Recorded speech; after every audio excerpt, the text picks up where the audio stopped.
Great welcome. Hi everyone, I'm Will Decker, Director of Brand and Retail at Plug and Play. Very excited, day 2 of the Fall Summit. We're starting off our morning with the Brand and Retail Batch 10 Expo. Super excited about that, hope you are too.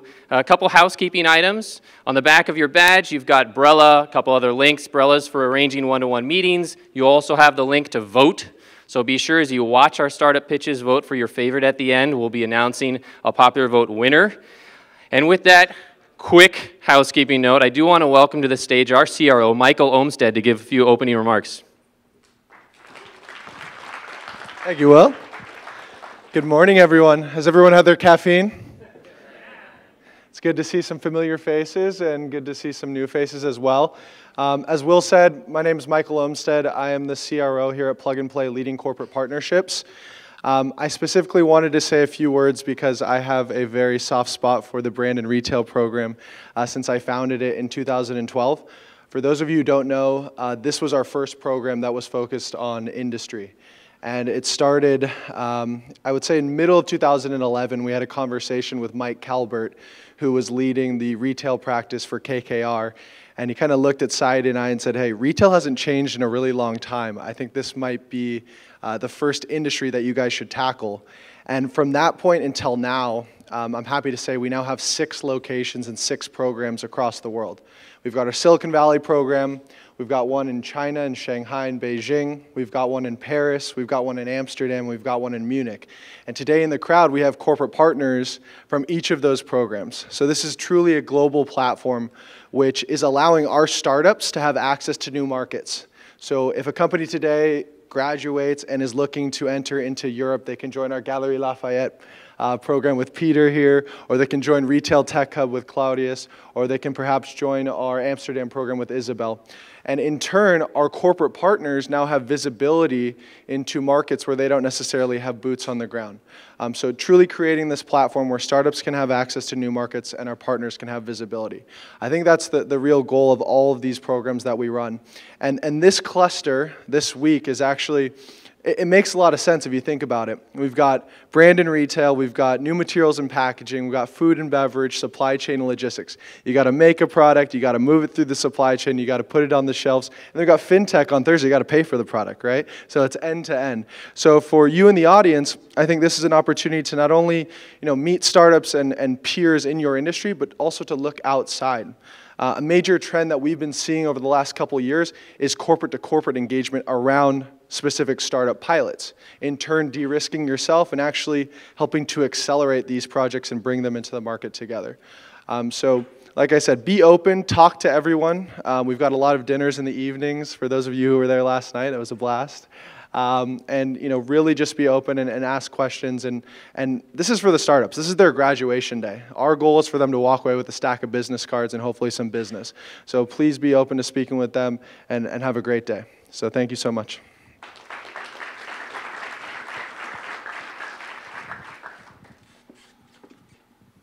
Thanks, Michael.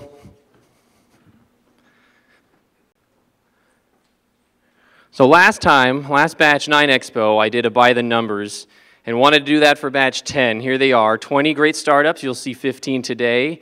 They cover a wide range of areas. We did 75 introductions or connections made through this batch. That's up from last time. Last time we were around 66. So great activity from the community. I love seeing that. 60 are still under review or possible follow-up or pilot discussions. So very, very good results and action after those connections are made. Love to see that. We're actually very obsessed as a team on what happens after those networking events, after those deal review sessions. And these could be over email too. These are connections made through all those different types of activities that we do throughout the batch, throughout the program. 6 investments by Plug and Play into these companies in the batch and elsewhere, but for retail specifically. 3 were follow-on rounds, but still very active in this space. That's why we learn so much from you in the community. We have these wonderful startups, we want to support them any way we can, and then we feed back some of that intelligence or some of those theses as they evolve with you. If you're not awake yet, here's a bright slide for you.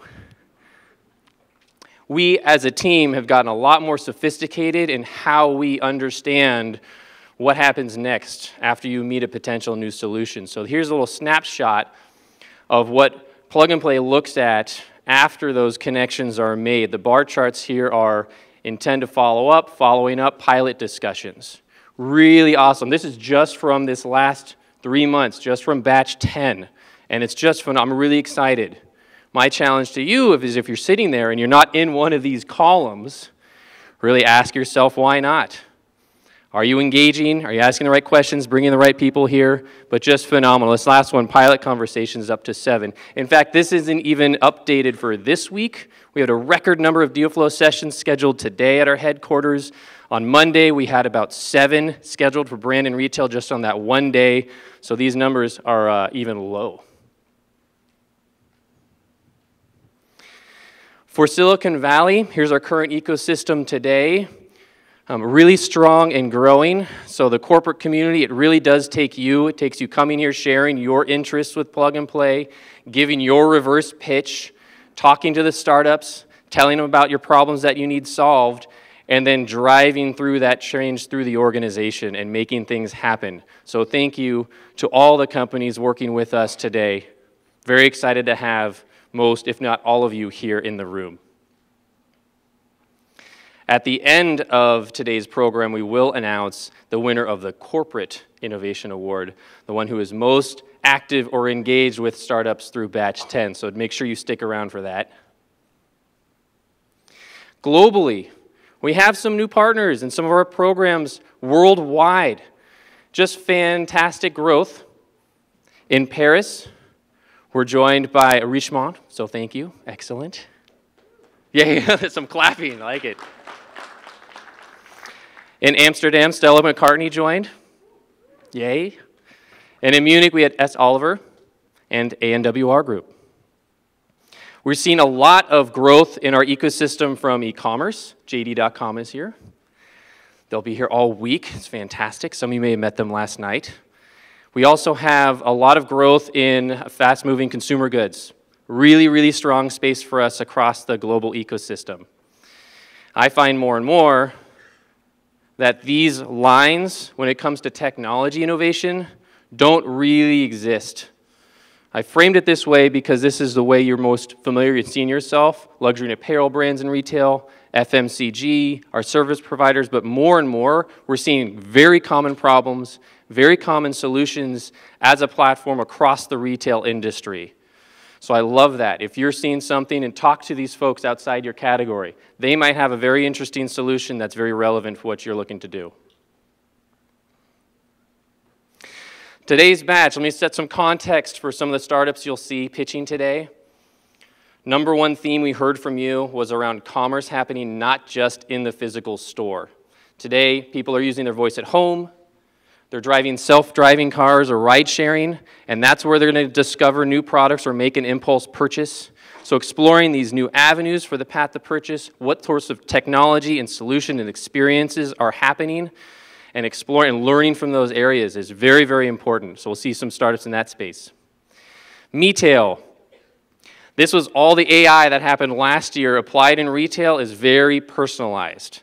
So how do you market and communicate to me as an individual? How's my store experience tailored for me and my needs? And then how's the actual product, the out-of-box, the delivery, the post-purchase, how is all that something that really feels very familiar and custom to me? As always, operational efficiencies. Where can we save some money? I want a quick win, so how can I get some ROI and some dollars from working with all these great startups? How can I save on reducing footsteps for my store employees? Can I automate? That's always been a really popular one. Can I automate the back of store? Can I automate the front? Can I automate my DCs? Or other things that we can do throughout the chain to remove some of the manual inefficiencies?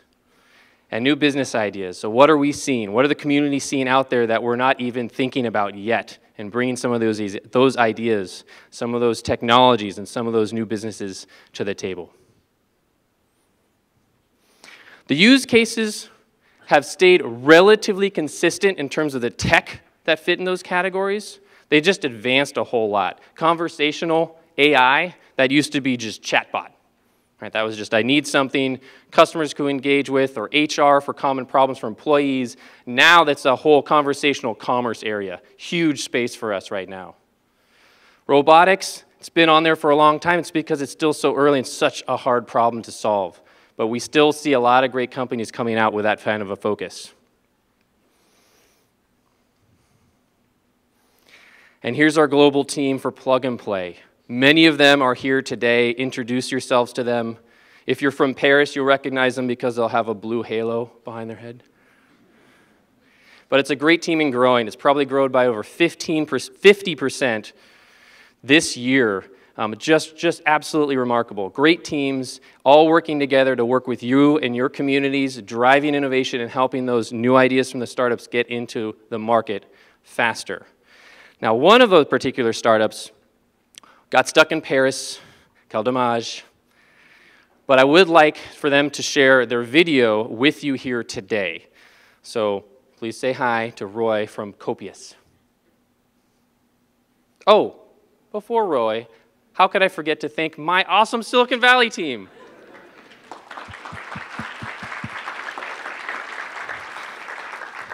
Could not do it without Colleen, without Ali, without Elena's new, so hopefully you're learning a lot. Everybody meet her if you haven't yet. Very excited? Yeah, there you are. Awesome. Welcome.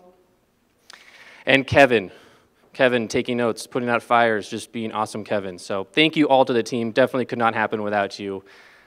And now, please welcome Roy from Copius. Hi guys, Roy from Copius, CEO and co-founder of this 3-year-old venture-backed company based here in Paris. That's where I am right now, and I'm very sad I couldn't make it to the Expo Day. Copius today is the leader in Europe helping retailers focus on their fundamentals, that is reducing their out of stock and making sure their products are placed in the right place, increasing the productivity on the store, and optimizing their assortment and space all in one. And how do we do it?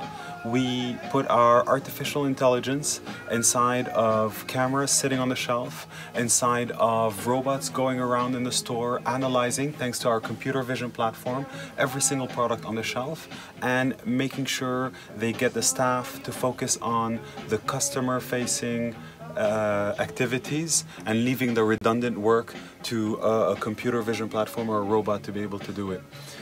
That's basically how we're helping more than 8 global retailers today on the European side improve their store operations and improve their profitability in store. Going to the US, we participated in the Plug and Play program, and what it gave us is a true in-depth understanding of the US market and how to strategize to actually go to the US shortly and make sure we have a strong presence there and repeat the success that we've done in Europe in the US. A big thank you to the Plug and Play team for that. What it gave us as well is a big business development opportunity. So we met major retailers on a global scale, CPGs and other types of corporates in that market. They really facilitated the meetings there.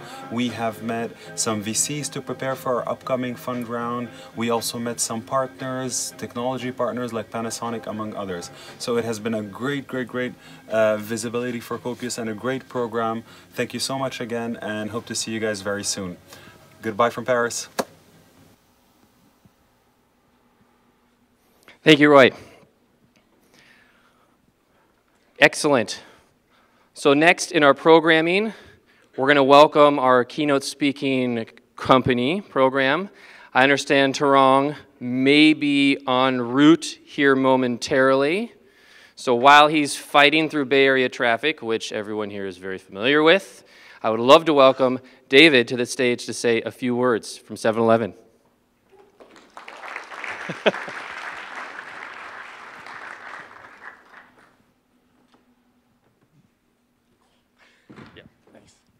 All right, I'm David. I lead our corporate development team from 7-Eleven, which gets involved in our digital technology platform side in trying to accelerate where 7-Eleven is going in the future of retail by doing strategic partnerships, joint ventures, investments, and acquisitions.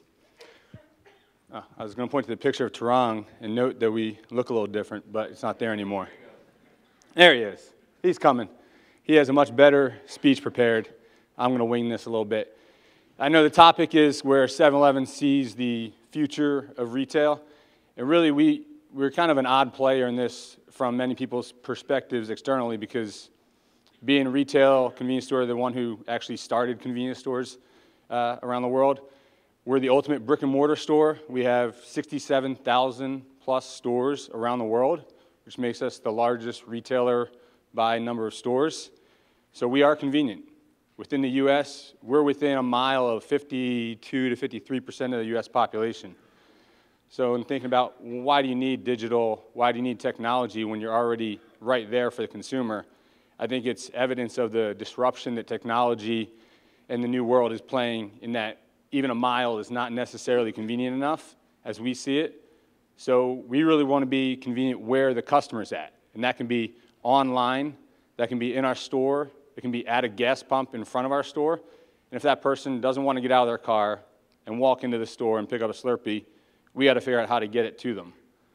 So really, we think it's a blending of being convenient through brick and mortar, which, you know, we're never going to stop being a brick and mortar store.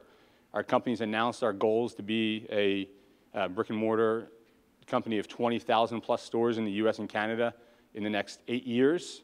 So that's doubling in size in just 8 years. So we're not going away. You won't stop seeing that Tri-Stripe and 7-Eleven brand around the corner. But we want to take that brick and mortar, and what we want to do is digitally enable those stores to seamlessly connect our customers between our digital products and services and the in-store experience. So hopefully all of you have downloaded the 7-Eleven app. If you haven't, feel free to take out your phone and download it now.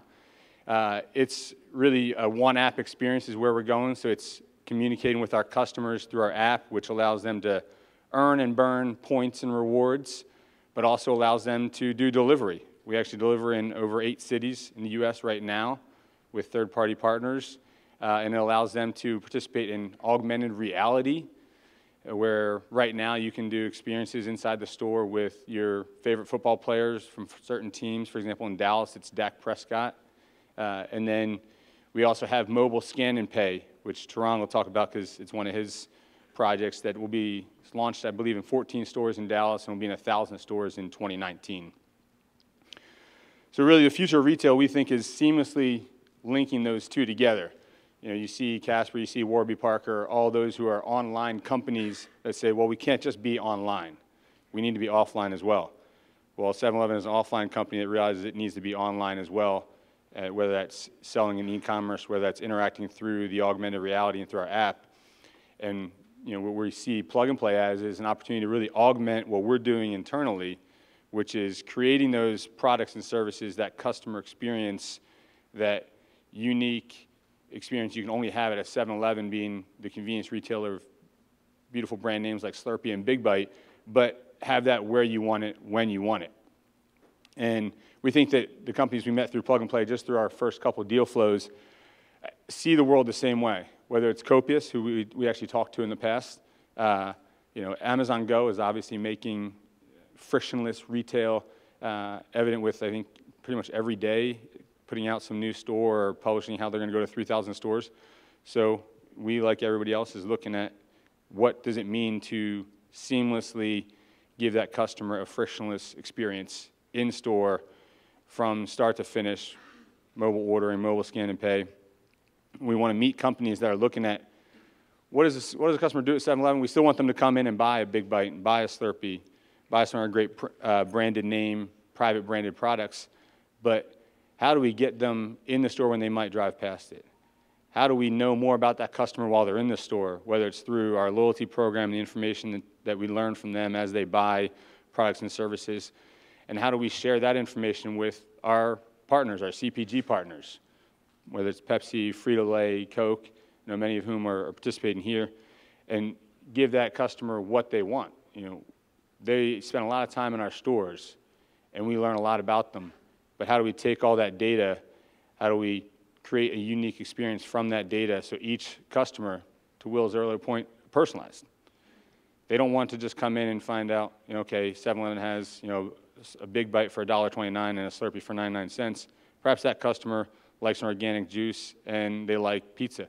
And And when they come in our store, why can't we immediately contact them with a deal for pizza and organic juice? So as we look at this path forward, 5, 10 years forward, we think that brick and mortar will continue to be the first place we interface with the customers, but it'll be not the only place. We need to interface with them when they're at home, when they're at the pump. We need to interface with them when they're online. We actually sell our private branded products on Amazon and looking to other e-commerce.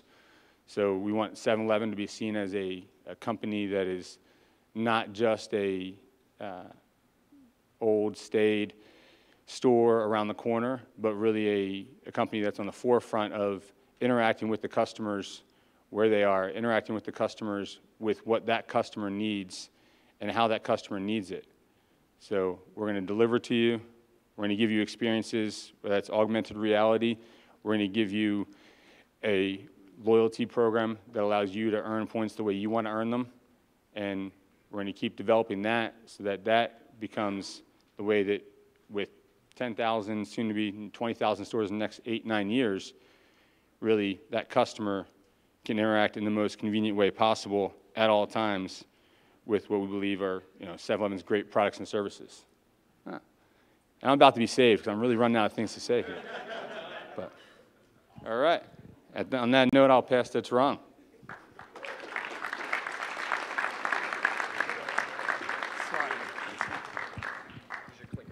Thank you. Thank you. I apologize. Running late. I was running around the building. So let's start with a joke. My son told me a joke on FaceTime this morning. What do you call a cow with no legs? Yeah, ground beef. I thought it was very funny. So I'm Tarang Seth here. I lead all digital customer and store experience. I've been with the company about 2 years. About 2 years ago, we went down the path where we wanted to be in the customer's ecosystem and not make them come to or force them to come to our box. So we started with creating a loyalty program with gaming. We were the first convenience store retailer to introduce gaming with augmented reality. We did a big splash with Deadpool. Had about 4.5 million people interact with us in 3 weeks. We recently launched our cashierless store in 14 stores in Dallas with a program called Scan and Pay. We just launched delivery in 15 markets. By the end of this year, we are going to be available to 23 million households. It's been an amazing journey, and I want to share what our strategy has been or is going to be. But some facts, right? We are in 18 countries. We do about 55 million customers walk into our stores every day. In US and Canada, there are about 10 million walk into our stores every day.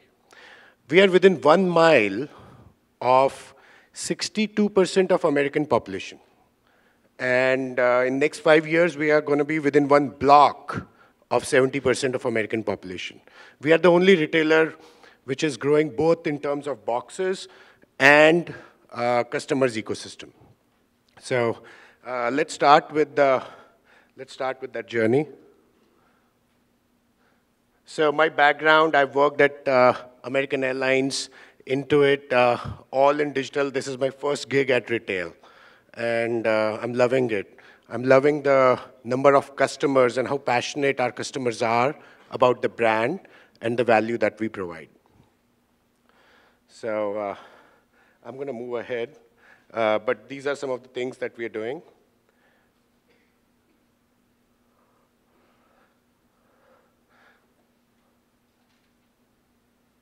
Sorry. How do I play the video?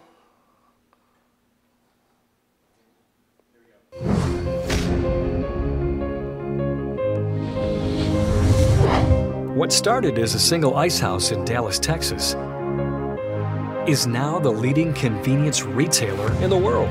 Just walk in at 7-Eleven, you're going to get a small Slurpee for free. Did you guys used to free rent 7-Eleven when you were little? Oh my gosh. I would rollerblade there with like my little 5th grade boyfriend and he'd buy me a Slurpee. With a new store opening every 3.5 hours. There are over 66,000 7-Elevens in 17 countries. We're not only the biggest, we're the most innovative. We were the first to operate 24 hours a day. The first to serve hot coffee to go. The first to have a self-serve soda fountain. And did you know we coined the term brain freeze?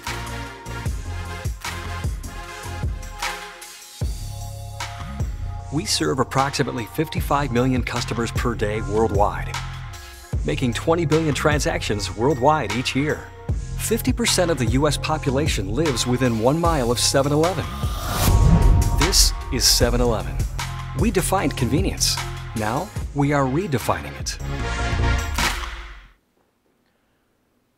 So, I visited the Smithsonian Museum about 4 months ago this summer, and there was this picture, iconic picture, I don't know if you can see it.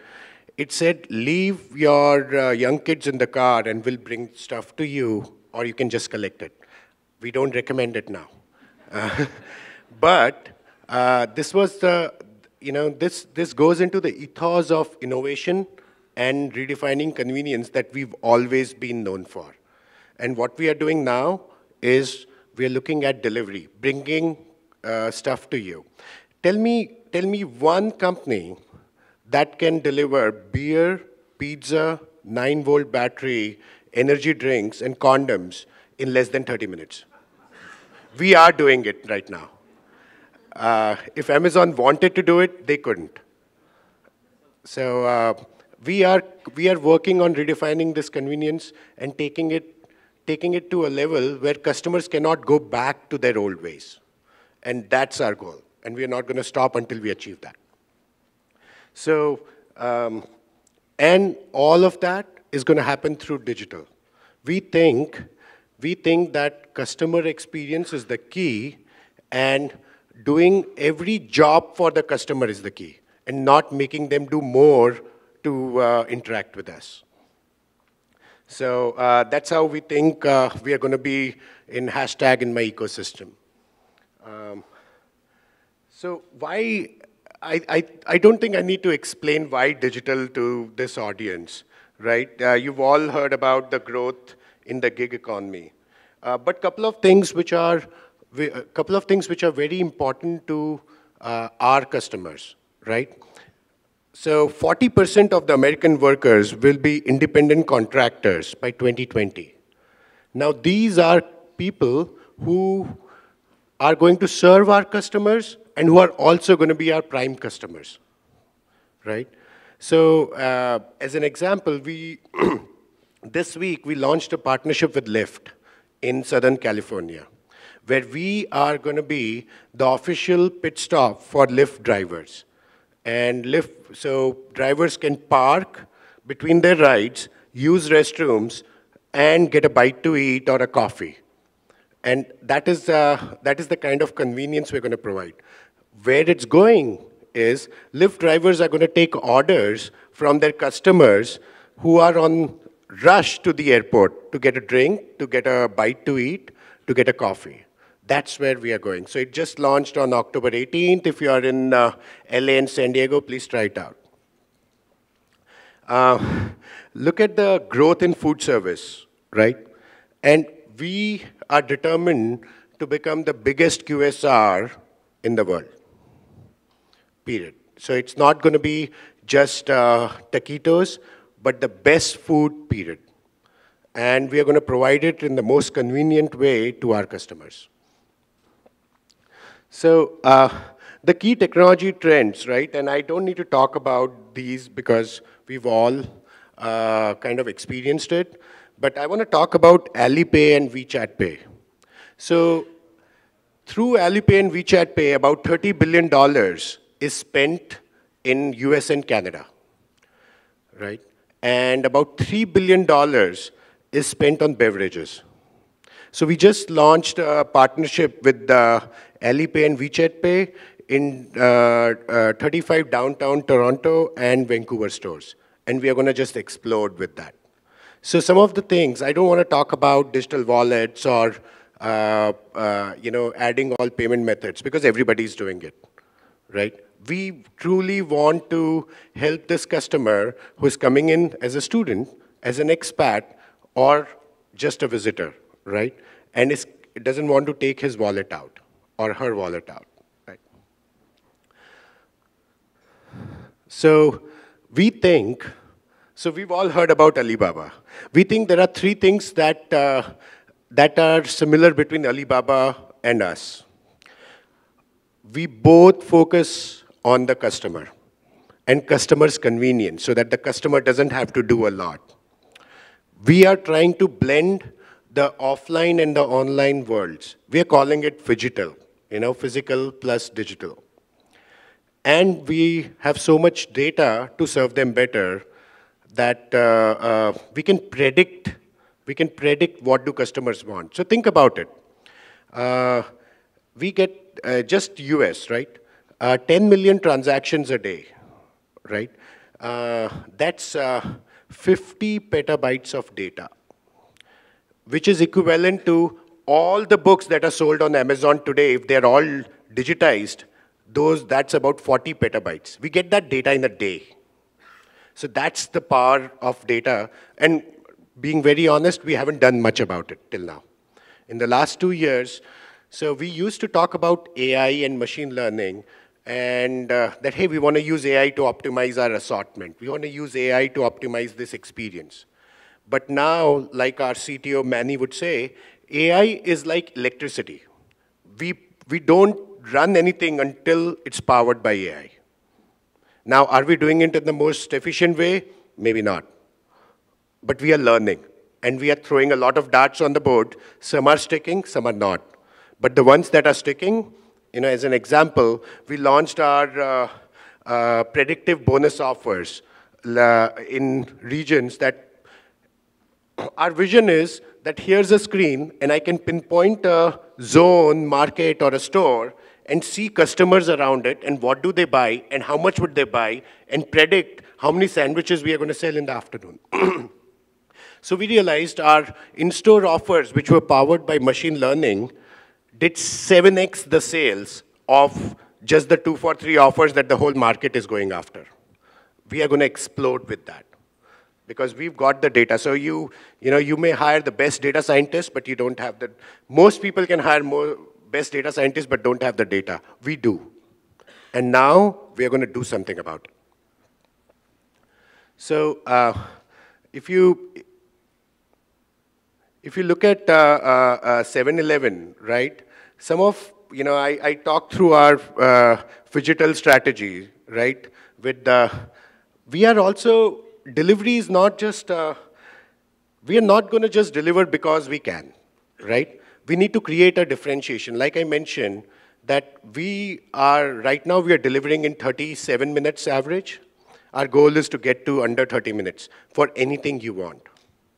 And that's where data is going to help us, because it's going to help us optimize also based on what people actually buy, how many people get snacks delivered, how many people live around this area, how many people get lunch delivered, how many people are gamers around this area, to prepare the assortment, to prepare even the operations for it.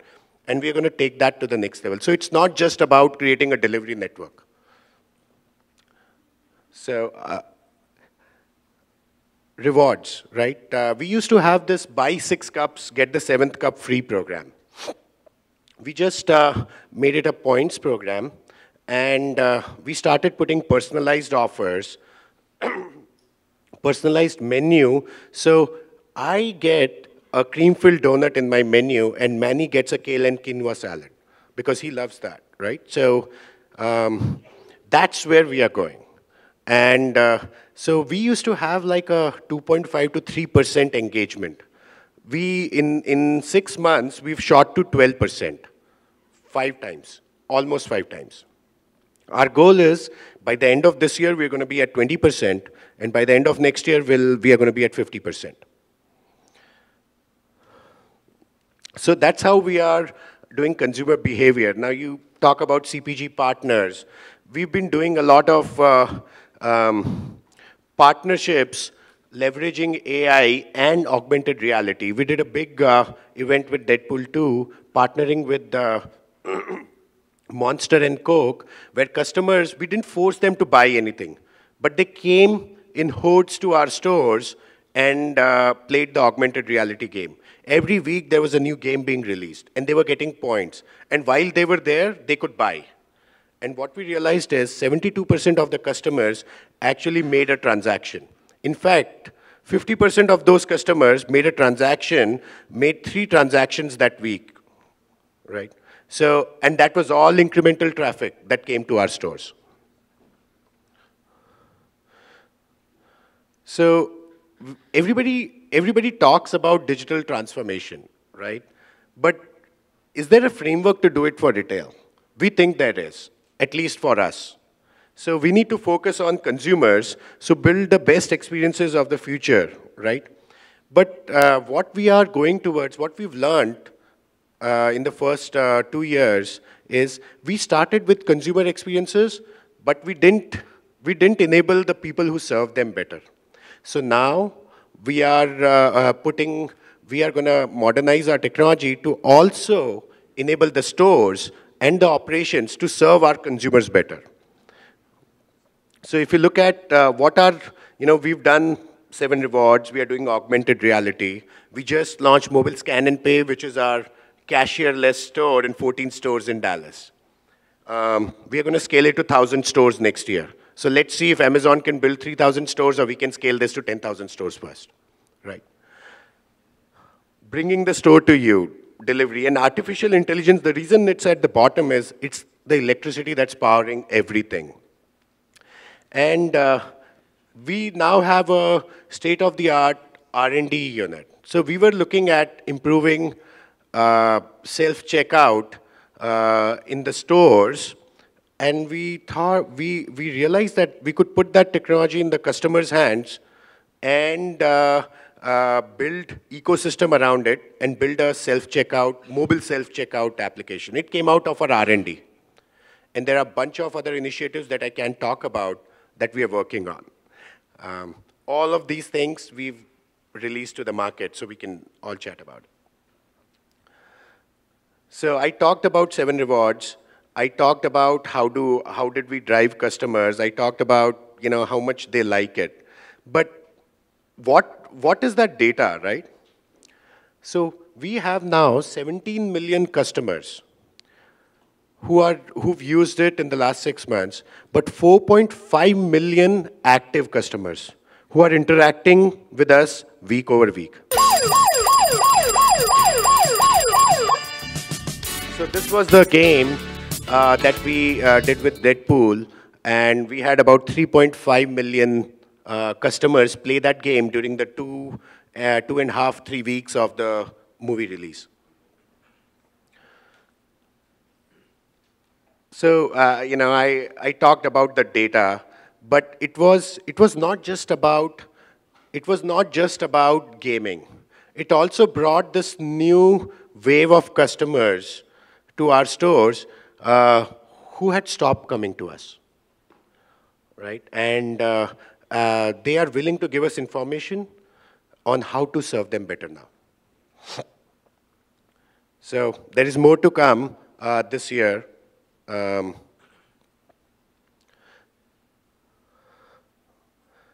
So frictionless experiences, I said, the mobile scan and pay. If you're visiting Dallas, you should come check out. In December, we are going to be in downtown Vancouver stores. But this is an experience where a customer walks into the store, scans an item, the payment happens, and he or she leaves. Now, why is it important for our customer base? So look at the customer trends, and I know it's not as visible, but 70% of our customers, which are in the first two brackets with the green segment, they don't want to talk to the cashier. They just don't want to interact. They just want to come in, get their stuff, and leave. We lose about 20% of our customers when they come into the store in the morning and see a line. And we want to solve that. No customer has to ever wait in line. And that's our, so every customer is going to be the first in line every time. That's our goal. We talked about NFC, I talked about Alipay and WeChat Pay. So if you look at how it is, how do we bring this ecosystem together even with delivery, right? Is you are one 7-Eleven customer. So if you come to the store, you don't have to wait in line. If you come to our pumps, you can get it delivered to the pump side. And think about all the retailers who are doing curbside delivery. They have to get parking spots, right? We naturally have about, on an average, 8 to 10 parking spots that we can serve our customers by. Think about, I think about my wife. We've got 2 kids in car seats. She never can leave her kids in the car while filling gas and go inside the store. This actually solves the problem for her. And now, price, discounts, everything goes out of the window. She gets what she wants, how she wants, in the most convenient way. Now think about it, while she's doing that, we are also launching mobile payment at the pump this year. What that means is, a customer comes to a pump, the pump knows that I'm at this pump, and a customer chooses on their app that I want to fill up 10 gallons, 12 gallons, or fill up the whole tank. And they close, and the pump is activated. They never have to take their wallet out. And while they're doing that, they could get their favorite sandwich or beverage or coffee, right? So now, with that data combined with what we know about these customers, right, they can, when they go home, they can also get beer, pizza, or any of the other things delivered. So this is a whole ecosystem. 7-Eleven now is in their consideration set wherever they are, or if they want us to come to them. So that's the power of our presence in the field, and we haven't leveraged that enough in the 2000s, and now we are going to. So just some, here's a video clip. This was interesting. When we first launched delivery of Slurpees, there was a soccer tournament over Labor Day weekend. And they ordered 51 Slurpees and 4 cases of beer.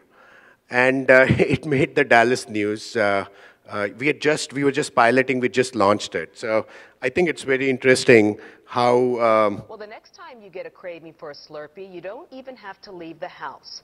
7-Eleven is now delivering all across North Texas, and you can even order beer, Jason.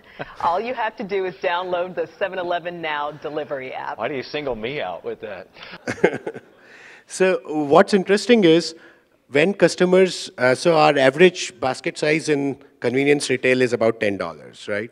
But if you look at the average delivery basket, is about $14, but the beer baskets are at $27, $28. Delivery time, 37 minutes.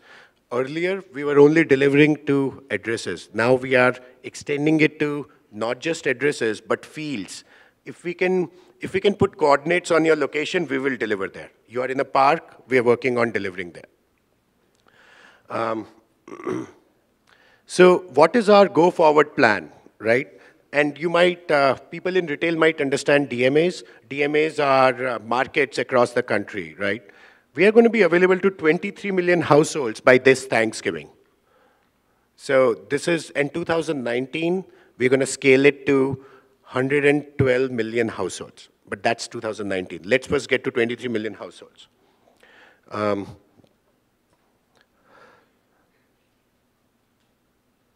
So I talked about artificial intelligence. I talked about how our offers are doing so much better when we are using machine learning, right? but it's not just association, right? We are also predicting based on what customers are around in a certain area, what do they normally buy, right? What would they buy? Because we have these habitual customers who are coming to us 21 to 34 times a month. Just think about how much data we have on them, right? And we are not going to sell that data. We are working on it ourselves to serve them better. So let's talk about what else we are testing. So you've all heard about our drone service with Flirty. We are looking to expand that across California and some of the regions which allow us to. We've done gaming. We've already announced our partnership with Fortnite. We've announced our partnership with some of the big summer movies coming out next year. All those are going to be exclusive games that you can play at a 7-Eleven or if you are interacting with the 7-Eleven.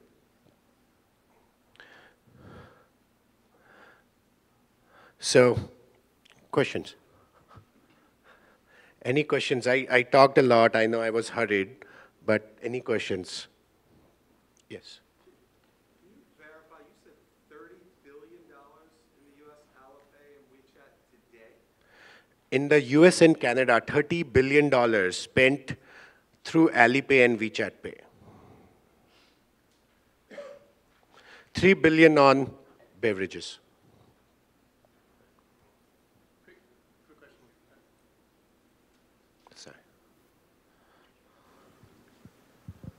From Colgate, Tim. As you've looked at your inventory and promotion optimization, what tech stack has been the most useful, and what models have been helpful to be able to do that? So we are right now on Azure, and we started off with AWS. Like all our APIs are on AWS, but all our compute now is on Azure, and in terms of the models, I can talk offline more.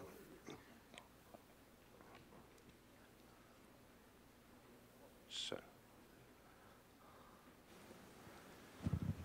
When you, as you move forward towards delivery and you think about the products you deliver, the actual CPG products, does anything come to mind on how those products might change to make them more conducive and easier to deliver? Yes, absolutely. What we learned through this was packaging. So I'll use an example of Gatorade. So we are working with the makers of Gatorade on what is the packaging which is going to keep Gatorade cold because it has to be delivered within 30 minutes to a gym. And we are working with the CPG vendors on special packaging for it. For pizza, we are working on what is the kind of covering that will keep the pizza in such a eatable state and not like every other pizza provider is delivering. So we are working on some of those innovations. Thanks for sharing. This is Evan from JD.com. You mentioned that you are trying to launch the delivery services. Who is in charge of the last mile delivery for the household? So we have a four-pronged approach there.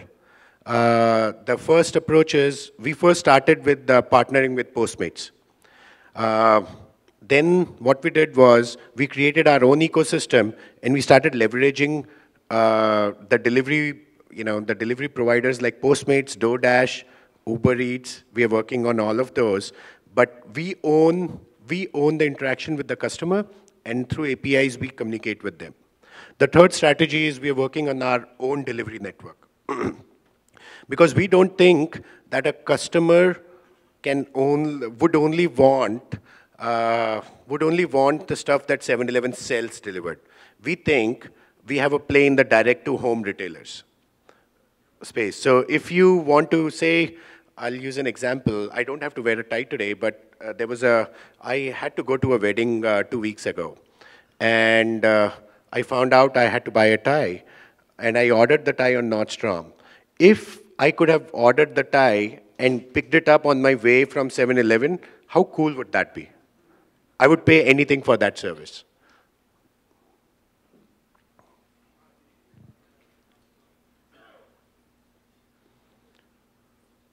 Any questions?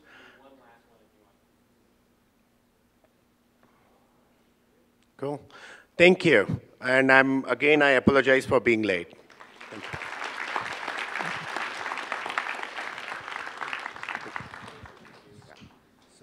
No worries. Thank you. Thank you so much, Trong. Wonderful. Okay, we're going to dive right into it, and I'm going to welcome to the stage our first presenter, a dynamic, creative solution for display and video ads. Please welcome Clinch. Good morning. Did you know that Nielsen Research recently did a study that found that the most important element in any marketing campaign that delivers the best return on ad spend was the creative message? And with so much data available today, whether it's your own CRM system or maybe it's third-party data that you can buy, why wouldn't you personalize your marketing messages to reach the consumers, engage them the most? Well, that's where Clinch comes in. Clinch can take your marketing creative assets and personalize them and come up with versions that best engage with consumers across all platforms. For example, this is an ad, a generic ad, that Clinch customized different versions for males and females with messages to one customer that used a competing brand, and we tested different incentives as well as color combinations. We even generated thousands of variations that showed local retail maps where they could buy that CPG product.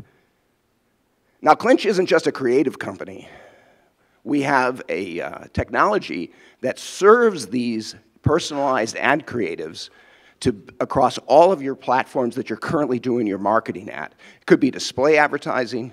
It could be video advertising. It could be social, Facebook's, Instagram, YouTube. We're actually a Facebook Accelerator partner. We can even do it on cable. And the best part is we can optimize in real time to which ad creatives are performing the best and engaging customers, and then optimize to those. This is another example for our client, Jet.com, where we tested different layouts, different colors, different pricing options, rotated their product category through. Guess which one performed the best out of all of these three examples? It was actually the one on the right. It delivered 24 times higher engagement than Google remarketing ads. We're a global company. Clinch has teams all over the world. We work with brands big and small, many that you recognize here. What's really fun is we can personalize messages in a variety of different ways. Location-based, day part, language. We can even personalize messaging based on weather. Could you imagine when the temperature hits a certain level, we're telling you to go buy a Slurpee? Think of the possibilities.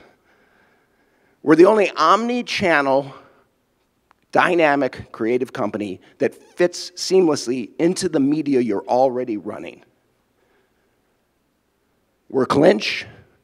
I look forward to getting personal with you. Our table is actually right outside the door here, and we hope we get a chance to talk with you soon. Thank you.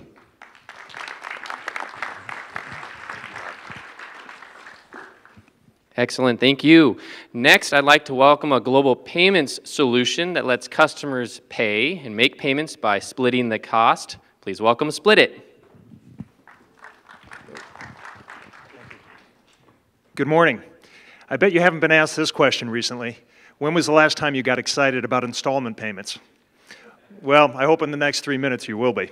In the words of one of our merchants in Europe, Splitit is a game changer in the consumer finance space. It brings frictionless access to payments by installments, no more long forms to fill, no more credit checks. Customers using Splitit are definitely spending more money. So how do we do this? Splitit is the only global payment solution enabling customers to pay for purchases with an existing credit or debit card by splitting the cost into interest-free monthly payments without the need for a credit application. We were established in 2012. Our first merchant went live in 2015, now currently working with over 1,000 merchants. Offices in Tel Aviv, New York, London, and Australia, which keeps me on the road quite a bit, and we've raised $15 million to date. As a result of using the splitted approach, AOVs are increasing by 80% or higher, double-digit sales increases, double-digit decrease in cart abandonment, and extremely high incremental sales increases. Let's talk about a little bit of the competitive landscape. First and foremost, there is no need to apply for a new credit line when using Split It. Our approval rate is 80% plus. There is never interest charged to the consumer, nor any late fees. And the consumer enjoys the benefits associated with their credit card, i.e. frequent flyer miles, extended warranties, et cetera. We're a worldwide solution, which is key, currently operating, supporting 200 countries plus. That means either the merchant or the consumer can be located in any of those countries. And we extend the payment plans up to 36 months total. Some of the results. Vestiaire Collective has shown an increase of 120% AOV and an 8% increase in sales. Glasses USA, one of our first merchants, up 85% in AOV and a decrease in cart abandonment by 10%. JLux Label did an Instagram promotion and increased the AOV by 278% on their first day. Again, to review, instant approval, 0% interest, approval rate of 80% plus, a global solution, omnichannel, we work both at the brick and mortar level as well as major plugins for all the major e-commerce platforms. We're constantly innovating. Every quarter we release new feature sets. And I welcome discussions in detail throughout the rest of the day. Thank you for your time.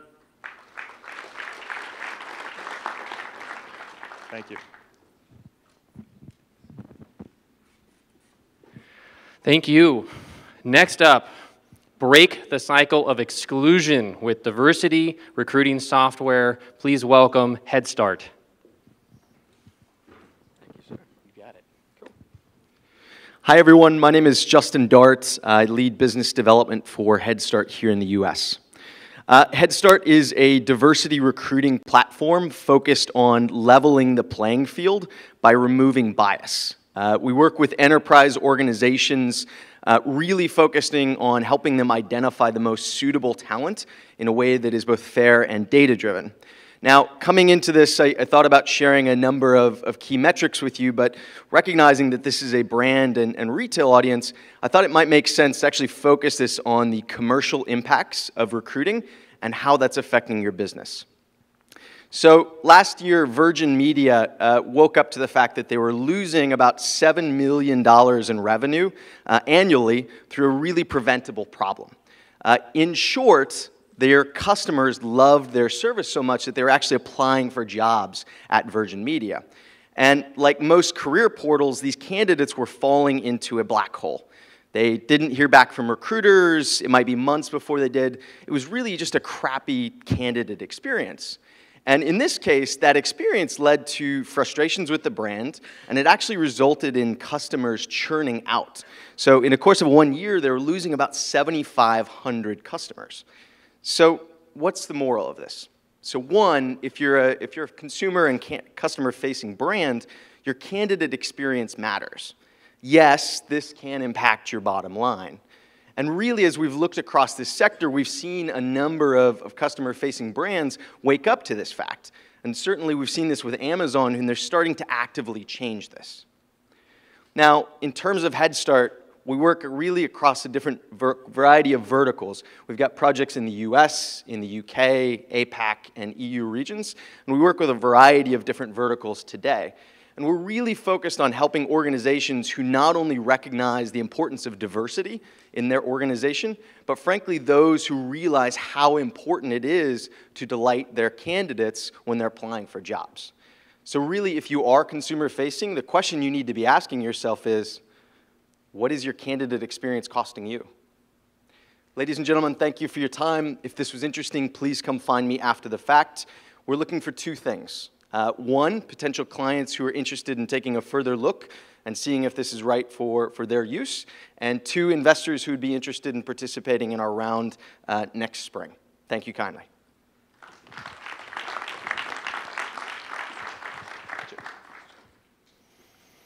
Well done. Next, cooler than a dancing robot, AI, building AI. Please welcome Opal.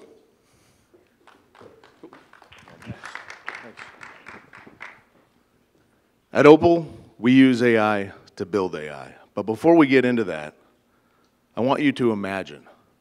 And when you do, I want you to go back to that golden age when you were a little kid and anything was possible. You wanted to be an astronaut. You wanted to be a firefighter. You wanted to be a superhero. Well, AI is at its inception right now. We do not know what we can't do with AI. The Wright brothers imagined flight, but they were told that it was impossible. But what did they do? They went out, they became inventors, mechanics, engineers, ultimately pilots, and they made their imagination a reality. But just like the rest of these amazing technical revolutions, it didn't take off. It didn't transform society. It didn't change the way we run our businesses or behave as humans until it was one of three things. Until it was three things, actually. Easy, cheap, and ubiquitous. I think we can all agree that AI right now is none of those at all. In fact, it's highly complex. And if you play Fortnite, if you have, the first thing you do is you run into a brick wall. Well, trying to figure out AI is kind of like that experience. Where's my data? How do I aggregate it? How do I prep it? Who do I hire? How do I actually build the model? How do I get into production? How do I evaluate its performance? I'm actually getting anxiety just looking at this slide. What if we simplified that? At Opal, we are accelerating the time from that idea to realization by at least 10x. And what does that mean? That means that idea comes from the C-suite maybe, or the VP level, the data scientist, or maybe your data analyst, or maybe your domain expert can actually now use a product like Opal to automatically build that model. And we do that through our proprietary technology that we call behavioral assimilation. And what that's doing is it's modeling the behavior, and most importantly, the intuition of the world's top data scientists, putting into the hands of our customers a platform that enables all those people I just mentioned to build and deploy production-grade AI models in as little as minutes, hours, or days, depending on the size and complexity. And then when we get into deployment, it's actually deployed as a highly lightweight, performant model that you can deploy even on the edge or on a phone.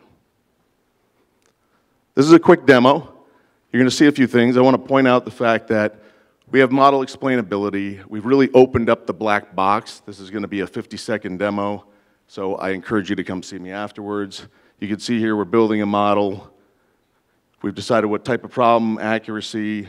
Now we go back and take a look at one. You can see Base is doing all this benchmarking against all the basic algorithms. You'll see it's building hundreds and hundreds of models, and all the while it's learning the peak performing attributes, combining those into what we call a massive ensemble. At this point we deploy it, access it via an API. You can do a test prediction. Okay, we get in the result. Now let's deploy it. What language do we want? Copy and paste it into your environment. But that's not where it ends. Let's take a look at metrics. So here for the data scientists in the room, you can see things like a confusion matrix. You can see a graph showing things like false positives and precision recall rates. And then we take it one step farther for the executives. Feature importance. Why is it making the decisions it's making? So, for you C-level folks in the room, when the board comes to you with that idea that you think is a fantasy, you can now actually make that a reality. For the leaders of data science teams in this room, you're limited right now to the amount of people you can serve.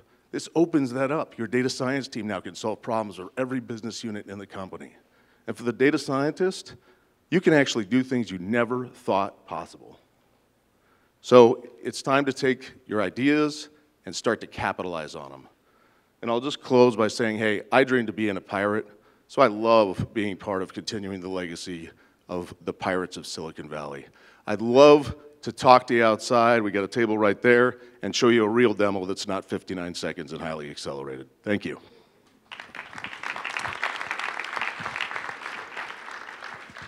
Excellent, thank you. Next up is a company that's doing mobile wallet marketing automation. Please welcome Pop Wallet.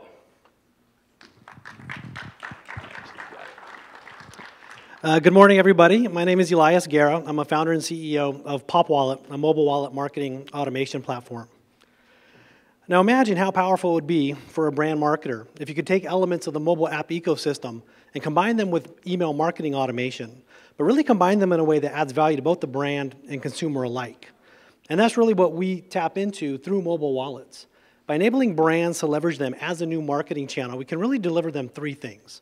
One is just massive reach. They're ubiquitous. These mobile wallets are pre-installed on almost every single smartphone.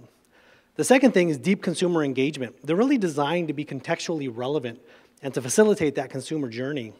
And the third thing is measurement. And it's that kind of measurement that bridges that large chasm that exists between mobile engagement, where people spend all their time, and some real-world activity like in-store commerce or attending an event.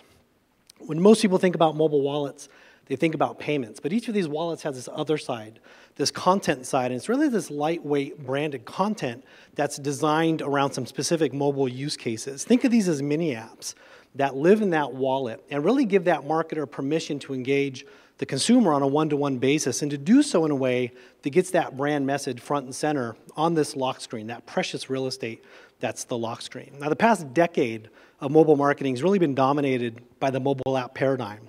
And if you're a CPG or a retail marketer, that can be challenging, because even if you have an amazing app, there's still way more people that are going to buy your product or going to shop in your store that are going to take the time to download and set up and use your app. And that's really what we are, is the solution for those other people, where you, the brand marketer, still needs to reach and engage them in meaningful ways.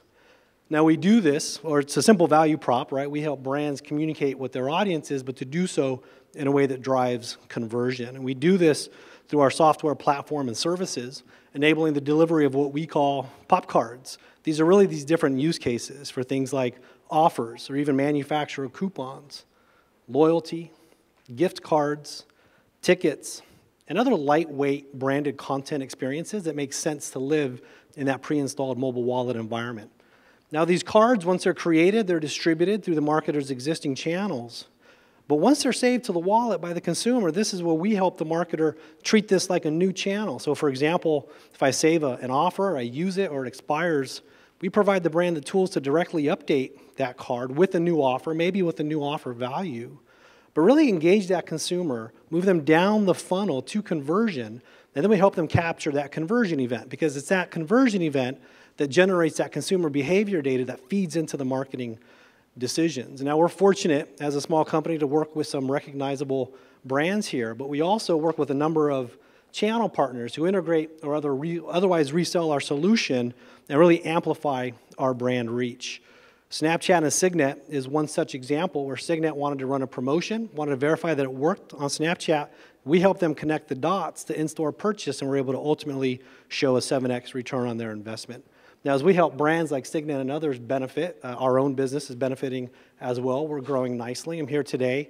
We're looking to meet with brands who are interested in learning more about mobile wallet marketing, but we did also just open up another financing round. So if interested in learning more about either, please come see us afterwards and let's talk. Thank you very much.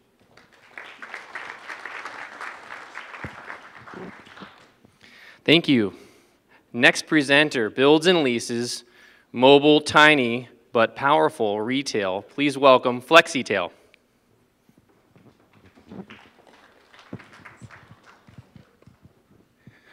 Morning, everybody. Retail needs flexibility. It is literally the brick and the mortar that's holding them down. At FlexiTail, we're providing spaces for brands to create one-on-one experiences to their customers. And we're doing this with a patent-pending mechanical patent that allows us to set up very quickly and remove the retail stores even quicker. By building from the ground up, we're able to create a 16-foot or 12-foot merchandise wall that can be customized in any way that our customers want to. We're providing HVAC units that will allow a true retail experience. And we're powering this all with green energy running on battery and recharge on solar. And by being only 15 inches off the ground, we're able to make this also ADA compliant. And you can have all of this for only $200 to $400 a day, depending on your length of contract or the size of unit that you're looking for. Now, who needs this? We're seeing great traction with corporate campuses that need to attract employees by bringing retail to their offices. CPG brands are looking to go directly to consumer. Sporting venues and sports teams are realizing that they need to expand their pro shops. The Boston Bruins activated in 7 days, only opened 4 hours a day for 7 cities, and sold almost $70,000 in our 142 square feet. We're seeing that big box stores need to also expand, but it's too costly and time-consuming to build out their big box stores so they can actually expand their retail in a moment's notice. And digitally native companies are reaching out to us, and we're activating because they're testing to see if a market is actually viable for their product and if their customers are in that area. So we have great traction with the Bruins, local companies, bigger companies, startups, but we like to work with you. We have the team. We have years of experience in actual physical retail design, as well as CPG and marketing, and so we'd love to hear from you. Thank you.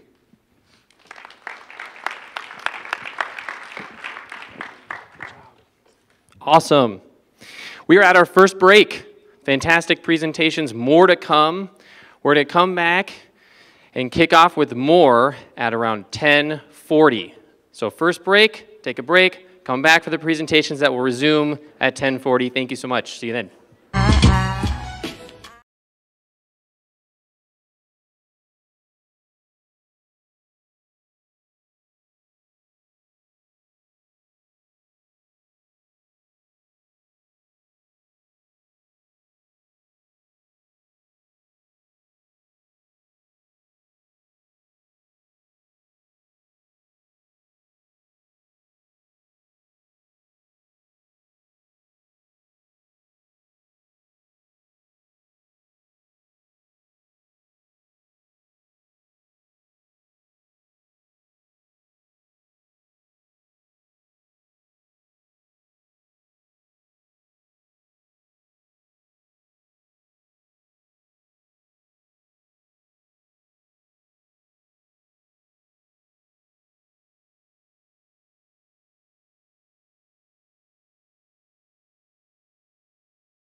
Find your seat. We're about to begin the remainder of the program.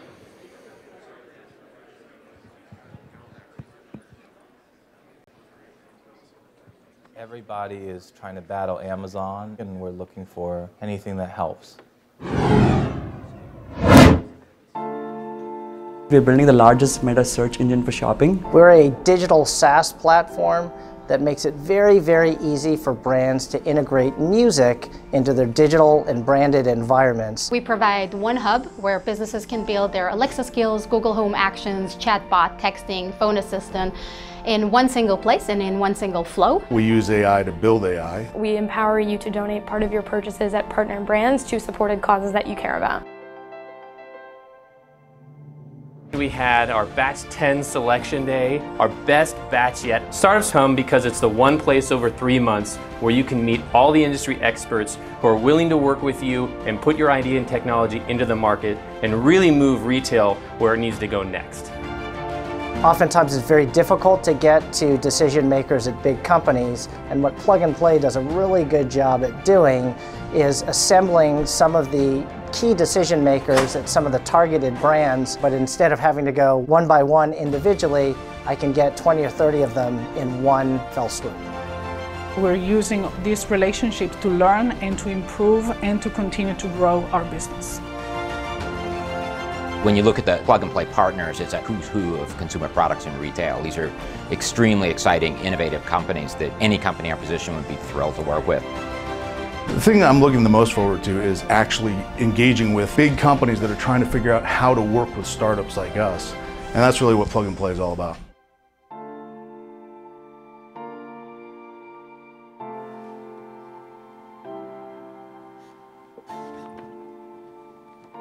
Well, welcome back, Batch 10, Branded Retail Expo. We're going to jump right back into it with our next presenter, who makes engaging and understanding groups of customers more informative and accurate. Please welcome Remesh. Hi, everyone. My name is Gabe McElwain. I run our sales team for Remesh, and my truth here is that I've got 16,700 7-Eleven points, and I'm probably the only American in here who went to the 7-Eleven in Kuala Lumpur City Center. Just anyone? No? Okay. Anyway, Remesh basically, we're here to help you guys find truth. And Remesh is understands that business is a set of choices, and you're really here to make life better for your customers and your core constituents. So, currently, I would imagine that most of you are not driving a whole lot of conversation in real time with your prospects, customers, and employees. And I would say probably most of you would say you're not moving fast enough to keep up with the pace of your customers. So we'd like you to say hello to Remesh. Basically, what we do is an online platform that allows for guided conversations in real time with a live human being moderator and your customers, your employees, your prospects, your distributor partners, anyone like that in real time.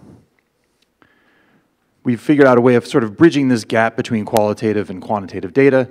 We can do things at speed that qualitative can't. We can give you the depth and the breadth of quantitative data, but using people's own words to help describe what they're thinking through this guided conversation. We can also build out tools to help you segment your audience and help them understand what they really want to get out of your ecosystem. We always sort of ask this question, which is really if you could just think for a second and understand your customers or employees, what would that mean for your business? What are the questions that you would want to ask if you could get 1,000 of your customers in a room at once? What would be the 1 or 20 questions that you'd want to ask them? We've been part of this Plug and Play program for the last few months. We raised our 10 million Series A in April of this year with General Catalyst, and we've already got a pretty solid roster of customers in-house. So we work on both the consultancy side, but we do work with plenty of end clients wherever there's a lot of interest in doing research or advertising measurement. So we work with brands like P&G, Unilever, Hershey's, but also the Deloittes and the Willis Towers Watsons of the world. We have a table outside. We'd love to talk to you a little bit more about helping you understand how to research your customers better in real time and really understand them in their own words at the scale of survey-based methodologies. Thank you. Thank you. Our next presenter has the industry-leading blockchain platform for incentive management. Please welcome Loyal. I half expected to see that term this morning on my breakfast cereal, Raisin Bran Blockchain Crunch. It's gotten overused so much, it showed up everywhere in every pitch. But Loyal's been around for 4 years. We actually hold a number of key patents filed in early 2014 around this technology and how we can extend existing loyalty platforms. Now, the challenge in the market today is that loyalty architectures tend to be pretty archaic. A lot of companies that have put in a loyalty system, they've been around for, in some cases, decades. Prior to leading Loyal, I used to run Marriott Global Loyalty. I ran the merger with Starwood and the merger of the programs. Don't blame me if you're a Starwood member. We tried our best. But you've got antiquated technology, you've got very difficult costs of integrating partners, expensive. Every partner you add adds an incremental cost to the reconciliation and settlement. And if there was ever an application where a blockchain model for managing a digital currency was better suited, I haven't found one. Digital currencies in the form of loyalty points, stars, and miles have been around for decades, and we've never had the ability to track them, manage them, learn from them, and actually utilize them in a marketing fashion. So the opportunity in loyalty, when you think about the trillions of dollars globally, billions here in the US, of outstanding currency in the loyalty platforms that are out there, this presents a unique opportunity to be able to bring them to bear. Now, we're not talking about creating some new cryptocurrency that's going to magically let any point be exchanged for any other point. No, brands still have primacy. So the three key value propositions that Loyal brings to a brand is we make partnering easier. We're able to bring a partner on board faster than you might otherwise in trying to do a system-to-system integration. We also smooth reconciliation. There is no reconciliation. In a blockchain, in a shared ledger model, we're all looking at the same ledger. And in the case of settlement, we're able to do settlement in real time on-chain. Now, what that means is that you're able to use this as a strategic leverage when negotiating with partners. We enhance marketing capabilities. Instead of trying to do complicated segmentation analysis and gathering the data, we can actually poll a member's wallet in real time and see what their behaviors have been. And third, we reduce the program liability. For the first time, because we're able to trace every point, mile, and star awarded, we're able to trace those back and be able to reduce the actual burn of the liability and actually make it more profitable. We call ourselves the Internet of Loyalty because we enable a number of different platforms and programs to suddenly interoperate. Our largest airline client is Emirates. We also have VARs like Deloitte, IBM, Microsoft, who integrate our platform for their clients. Star Alliance is a new program of ours that we're working with. And we have other smaller redemption partners, such as Bond Loyalty and Blackhawk and many others, that then make their offerings available to other partners on the network. We fit into the existing systems. We don't replace a loyalty system, we extend it. So we integrate with the existing platforms that you already have in place. Our market focus primarily had been initially in travel and hospitality because it brought the most partners. Retail is our second target because of the number of partners and earning redemption opportunities you have. We've been around, as I said, for about 4 years. Our clients engage with us typically through the VAR channel, and we have a table out front that we're excited to get a chance to talk to you more about what we offer. Thank you.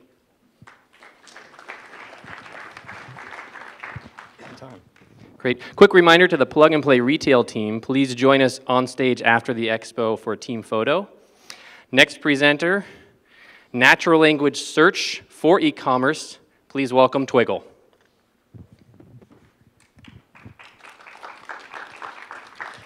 Hello everybody, my name is Oren. I'm a search engineer at Twiggle.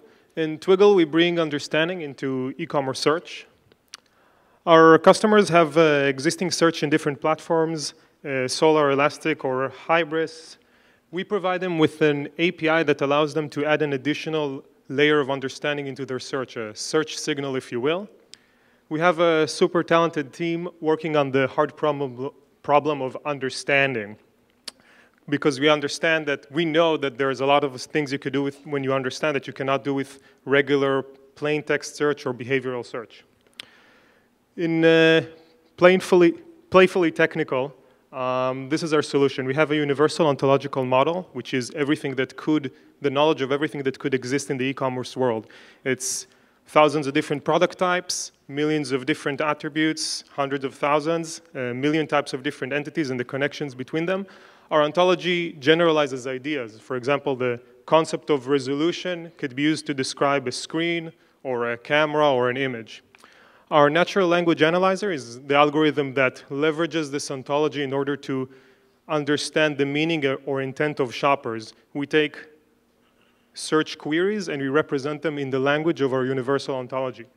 The same is done for listings. Listings are also represented in our language, and when queries and listings are represented in the same way, search can be made better. Before and afters. So before, Dorothy is searching for Ruby slippers, and the recall set is made primarily out of listings that have the word Ruby and or the word slippers in them, such as this Ruby slippers keychain. Dorothy is very frustrated. With Twiggle, we understand what she means. We understand that she is just interested in some sort of type of red shoe. We understand that Ruby is a color, it's akin to red, and slippers is a type of shoe. And we can present her with more results and more precise results. Our customers are not only interested in the uplift by the improved relevance, but also in improving the search experience for users like Dorothy. They want to show their users that they understand what they mean. They want to understand queries such as dress without sleeves without naively searching for the word sleeves in the index. They want to show them that they understand. For example, when you understand, you can answer queries such as dining set, even if you don't have dining sets. You can show them tables and chairs because you know what dining sets are made of. I'm filled with this example. I can go all day. It's better if you approach me at my desk. I'll be happy to share with you about more things that can be done with our technology besides search and more about how it works. Thank you very much.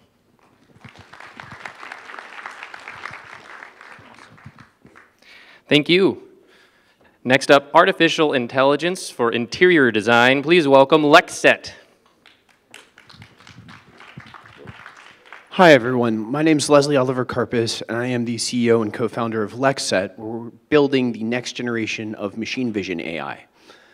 Machine vision as a space is growing rapidly right now, as every device on the planet with a camera and a microprocessor within the next few years will be running some form of AI, whether that's a robot or an AR, MR application, or a drone. The problem with existing AIs today is that they're limited by training data, found photographs, usually from the internet, that inform what those AIs can recognize. This leaves huge gaps in what they're capable of doing. They're great at fashion, but they're pretty much bad at everything else. At Lexset, what we figured out how to do was make infinite synthetic training data. So what our object recognition can do is describe what an object is, recognize it down to the SKU level, provide attribution about that object, and understand where its location is in space. So there are three fundamental things that this enables. The ability to map all of the products in an environment, the ability to do a search with all the products in an environment. Let's say you want to replace your couch and you want to know a new couch that will go with all the other stuff in your room, and the ability to list and categorize all of the products in a space. And this could be used for insurance underwriting or insurance adjusting. So for example would be, we integrate our API into, let's say, Crate & Barrel's mobile app. We look at all of the products in that shopper's room, we pull down the metadata of each one of those products, and then when that shopper wants to do a search for a replacement couch, we can filter all of the signal from the noise. So they're only going to see couches that are the right couch for their space, for their environment, and also the right size for that environment, because we can look at the dimensions of the room using Apple's ARKit. And then if they want to view that couch in AR, which most of the big furniture brands are all bringing AR apps to market right now, we can help them automatically place that in the right place in the scene so the user doesn't have to. And so our magic is using 3D models of the objects we're trying to recognize to generate infinite synthetic training data. So we take one CAD file of a product, render it tens of thousands of times in different lighting conditions, different occlusions, different material states, and that gives us control over the AI. So we're creating custom curricula to make the AI as good as it can be. This has a lot of applications beyond furniture, I should mention, but this is a pilot we did for a Swedish company that's very touchy about their NDA.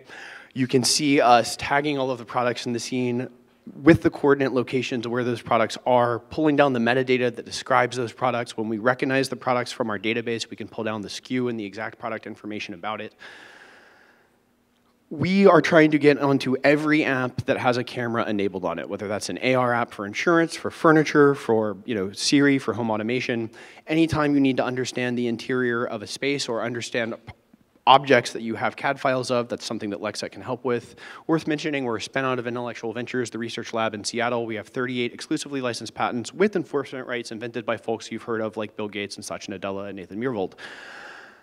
At the moment, we've got pilots going with the Swedes. Wayfair gave us a license to own all of the machine learning that we do from their product database, which was a huge win because they gave us access to one of the largest CAD databases in the world.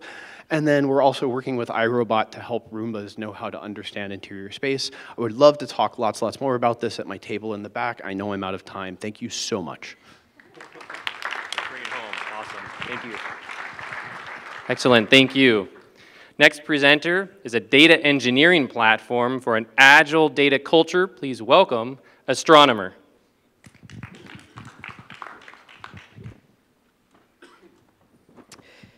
How's everybody doing? We are Astronomer, and we're helping organizations adopt Apache Airflow. So let's talk about an assumption real quick. Clean and consistent data is the key ingredient to being data-driven. That's not going to blow anybody's minds. But as everybody knows, when you use data, it gets very complex because it gets very inefficient, and then you can't get to the magical stuff that a lot of the people in this room care about. Data engineering is kind of a newer field that allows organizations to unlock data in a more efficient manner. This is a pretty neat stat for a typical Fortune 1000 company. Just a 10% increase in data accessibility, which is powered by proper data engineering, will result in more than $65 million in additional net income. So if we look at that, now we're thinking, if we don't have access to our data, the opportunity cost is real dollars, not to mention happy employees, better customers, new customers, things like that. And what Astronomer is doing is we're taking this open source component called Apache Airflow that allows engineers to use Python to unlock data and do data engineering. It's not drag and drop, it's not click and drag, it's not anything like that. We use code, which is scalable and the future. So if you look at, these different positions across an organization, they're all using various different technologies, various different languages, things like that. Even Excel spreadsheets are considered data engineering. With Apache Airflow, you can use Python to do all of that. So then groups can work together, groups can work individually and commit back to the mothership. They can do a lot of different things together that they've never been able to do, and because it's based off of Python, any engineer, any analyst, almost anybody can learn how to do it. So Astronomer, we make it easy for data analysts and software engineers to write code, to author, monitor, and retrofit data pipelines using Apache Airflow. Here's some snippets of why us. We've taken this rough, open source, but very powerful platform, and we're making it easier to use. We're adding a front end on it to allow different user roles and behaviors, different access, and we add monitoring, which I'll get to in a second. Right now, you can actually scale up. Scaling with workflow orchestration tools like this is a big problem at scale. So you can choose to give each resource its own, different kind of metrics on that. You can use different executors, just click around, which is insanely efficient and probably a little too technical for this. Here's a cool visualization. So out of the box, Astronomer has a lot of these opinionated visualizations that come in, so you can see how the health of your system overall. Skip through a story because I can talk to you guys about that back there. This matters because open source is the future, cloud native is the future, and as an enterprise, as marketers, as strategists, we care about keeping our company working together in a scalable manner. Thank you. Thank you. Our next presenter creates stunning on-figure garment visual experiences. Please welcome Allure Systems.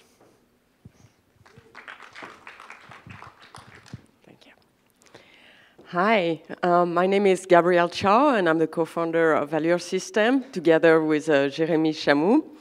And together, we've created a solution, technology that enables to address diversity and inclusivity on your online catalog. So images such as this one, where the models are real, but they never wore those clothes.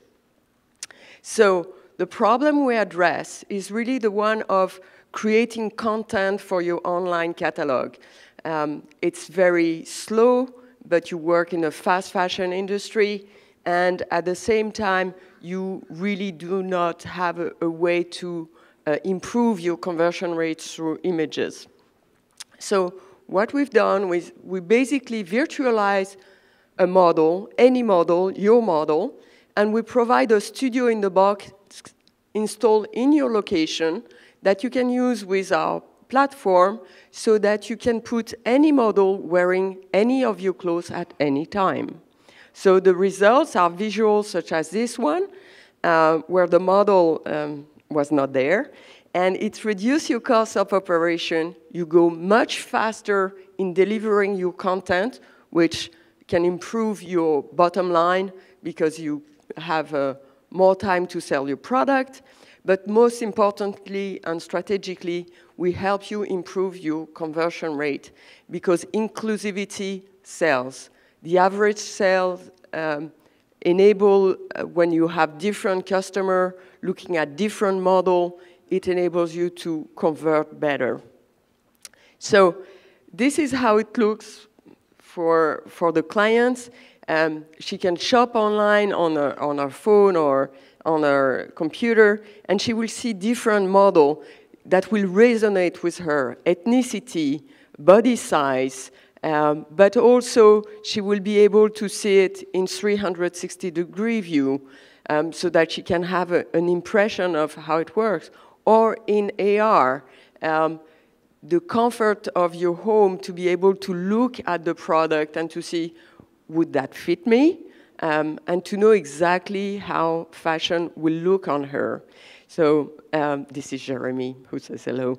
But this works also in the shop, because when you shop, there is we all know that the fitting room is a good conversion rate. But how do you bring your customer from the shop floor to the fitting room?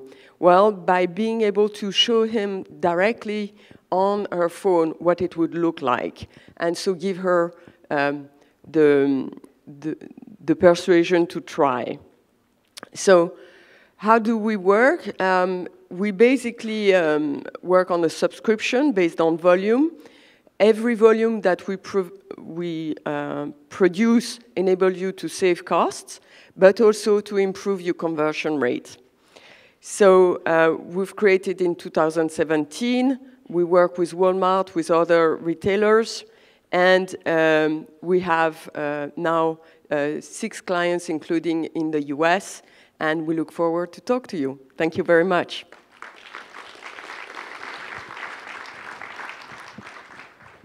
Thank you so much.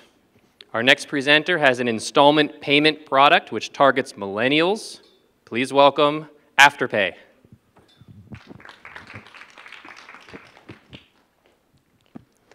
Hi. So I agree with Split It. Nobody walks away saying, I love the way that I paid for that, but they do walk away saying, I love Afterpay. Afterpay is an installment payment product where we integrate with retailers to help you break up the price of the product into 4 equal installments. If the dress is $100, it's $25 today and $25 every 2 weeks after that for the next 6 weeks, totally interest-free, so we don't charge the consumer above and beyond the price of the product. We then pay the retailer in full the next day, and we take on all of that risk of reimbursement from the customer. We were founded in Australia about 4 years ago and raised our first round of money about 3 years ago with 10 retailers and a few thousand customers.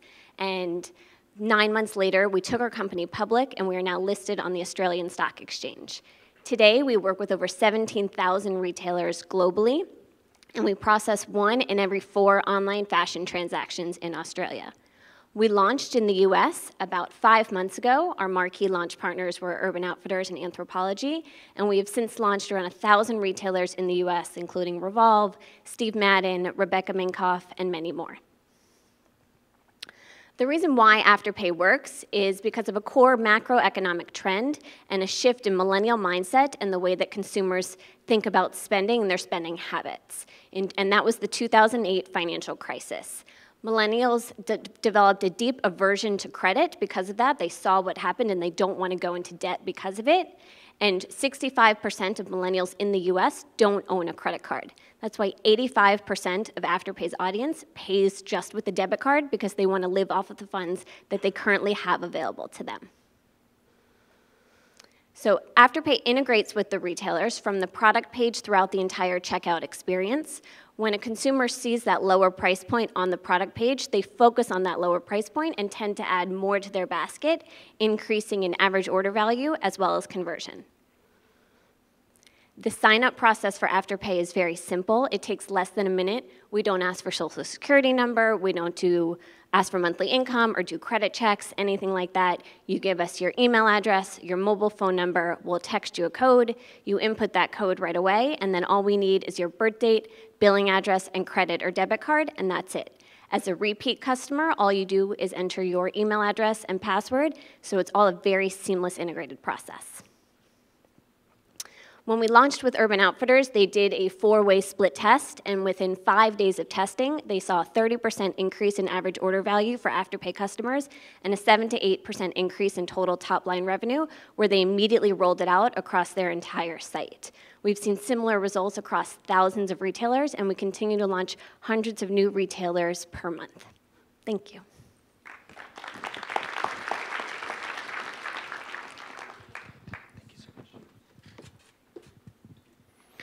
Thank you so much. Our next presenter creates store-centric online experiences. Please welcome Radius 8. Thank you. Hi, everyone. I'm Jenna Flateman-Posner, CRO of Radius 8, a localization platform. What we know today is that retailers are struggling to keep their physical stores relevant, and Radius 8 can help. Let me walk you through a quick version of the opportunity that we see. What I think we can all agree is that if any of us walked into a Guess store in New York and a Guess store in Miami, we would likely have two completely different experiences. Weather's different, inventory's different, customer expectations are different, the way that consumers are engaging in store is different. Yet if you're on your digital device in these two markets, you're likely going to have the same exact experience regardless of where you are.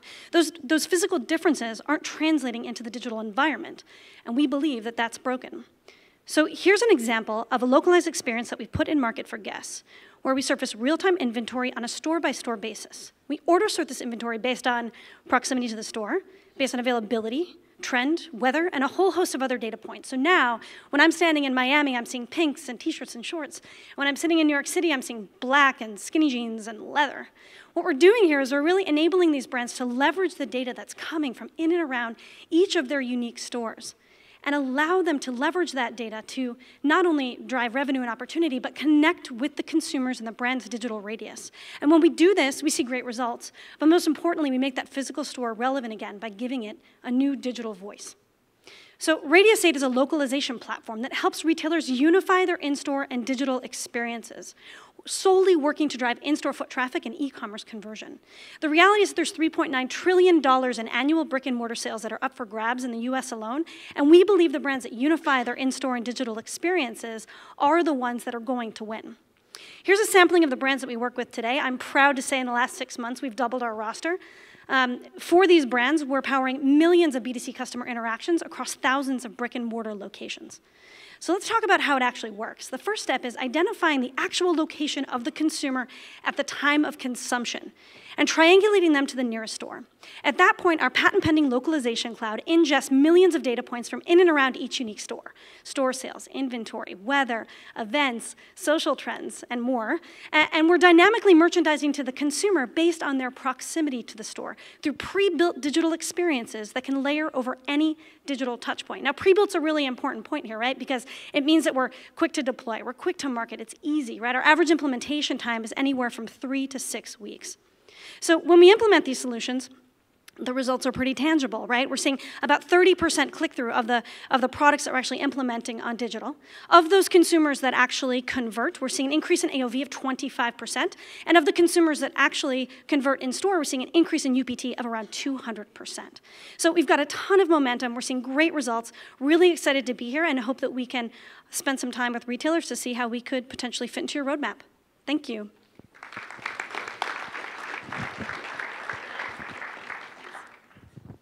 Thank you. The next presenter is applying artificial intelligence and machine learning to solve complex e-commerce problems with product matching and identification. Please welcome Price.com.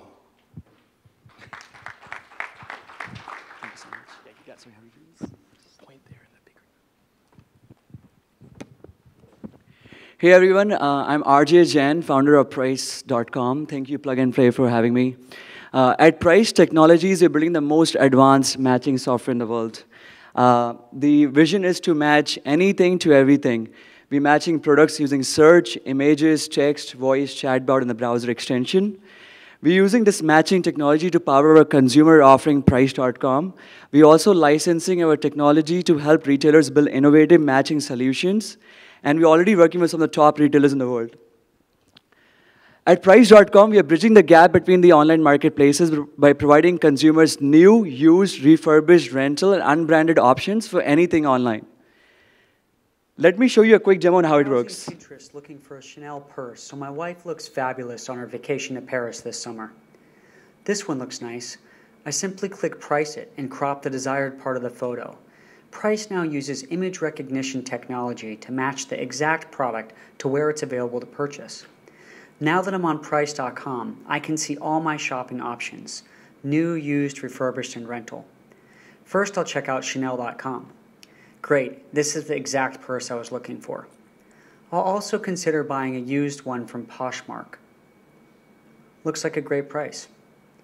I could get a refurbished purse from eBay. Let me check out the rental options. Wow, I could rent it for $500 and return it after the vacation. This is definitely the best choice for me. Price.com, the easiest way to find what you're looking for while saving time and money. So how are we able to do this? We collect massive amount of data. We have 2,000 plus merchants. We have 150 million unique products. Our secret sauce is how we do the product matching. Most of the existing technology, they rely on SKU metadata like UPC, ISBNs, EANs, MPNs. We are going above and beyond. We're using machine learning, NLP, visual search, and we have pre-computed over 1 billion matches between the consumer goods and the backend. We are backed by some of the Silicon Valley top-tier investors, including Founders Fund, Social Capital, GFC, Plug and Play, and some really great angels like former CEO of Twitter, Dick Costolo, and co-founder of Priceline.com, Michael Loeb. Our team is harnessing advances in machine learning and data science to set new standards of product matching and identification technology. A little bit background about me. Before starting Price.com, I sold my last company to Google, which is powering Google Test Labs. I ran the engineering team at Sidecar, which was bought by GM, and I was a senior engineer at Zynga. Thank you so much for having me.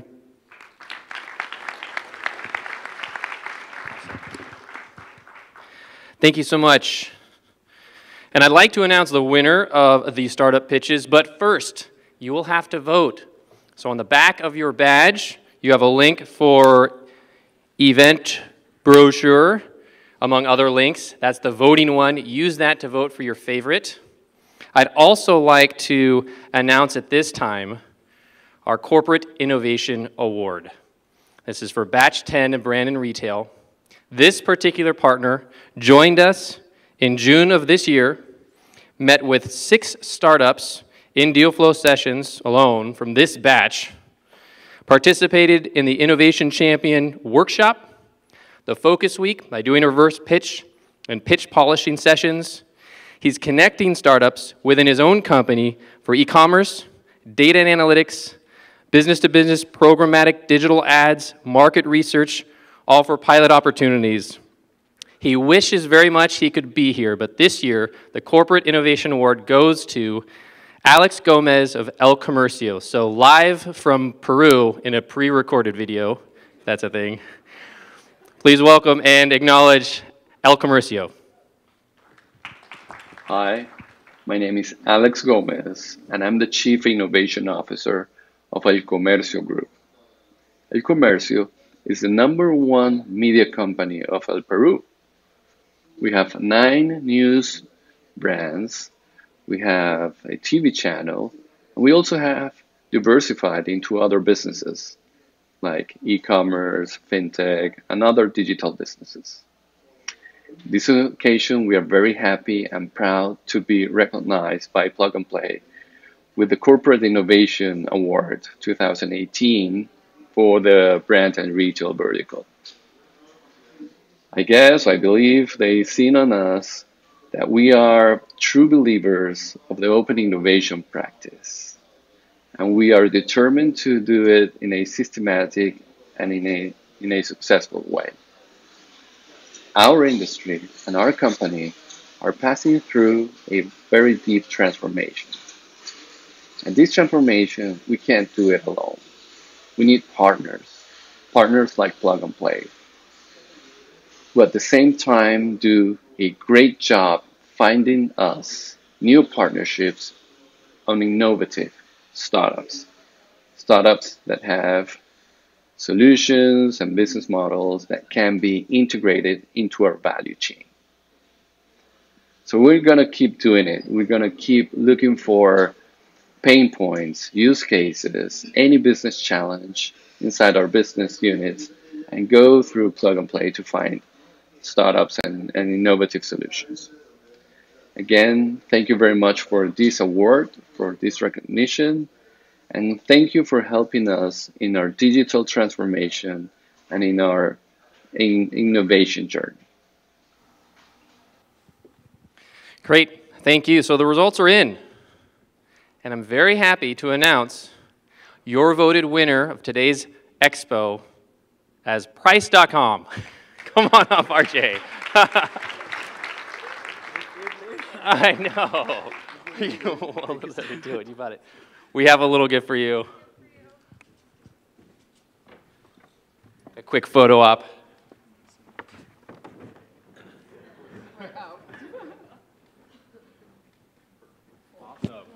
Thank you so much. And thank you to all of the startups that presented today. Yes. Wonderful job. So in closing, that is a wrap. Thanks to you all. We could not do this without everyone here. If you are an anchor partner or partner who has signed up for the Panasonic hosted event at the Hyatt, you can get there through this building, and it's on the second floor in the Bayshore room at the Hyatt. And it's been my pleasure to have you all here. Thank you so much. I hope those conversations keep going, and I look forward to Batch 11 next year. Bye.